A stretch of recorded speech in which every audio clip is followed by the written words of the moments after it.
Tuesday marks 2 years since an Iowa man died after 2 law enforcement officers tried to arrest him.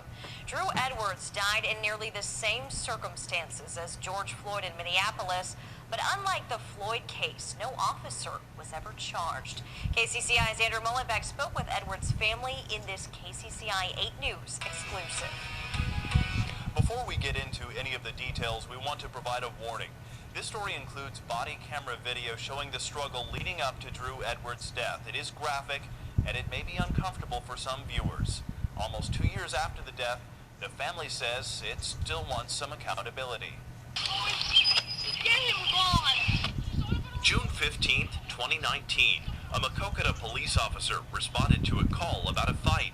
The officer knew Drew Edwards and tried to arrest him for simple assault.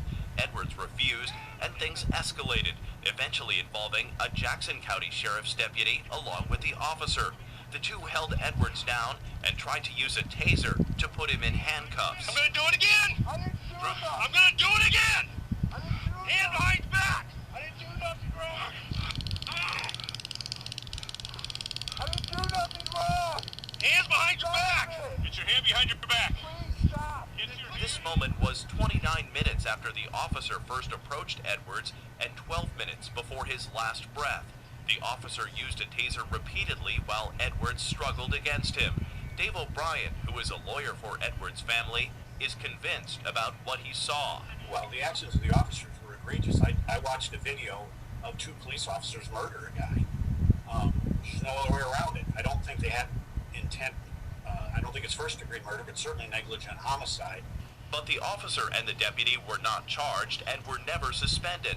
An external review by then Muscatine County Attorney Alan Ostergren found no evidence that force used by the officer and deputy was unreasonable, and Edwards' resistance to a lawful arrest led directly to his death.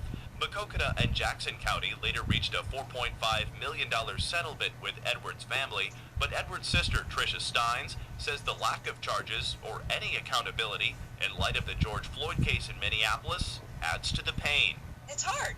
It's hard because Drew's life mattered too. It really did. Stein says trying to watch the trial in Minnesota this spring was like pulling off a scab that hadn't healed. She says she found out about the officer's conviction on the news. I'm happy that there's changes in Minnesota. It brings joy to me as far as that goes. At the same time, I'm angry that nothing like that ever happened with my brother.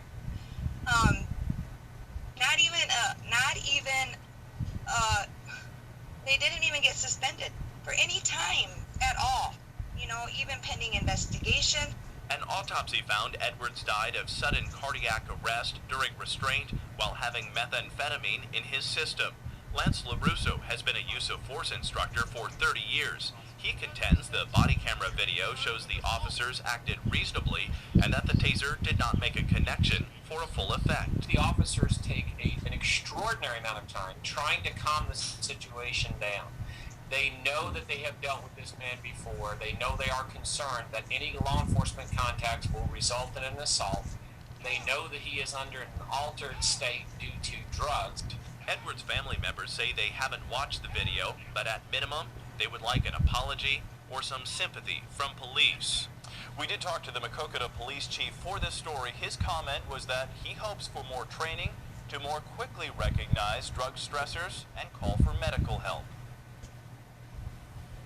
And Edwards' family says the officer should have tried to do more once he stopped breathing. The body camera video shows an ambulance arriving to try to resuscitate Edwards about a minute after his last breath.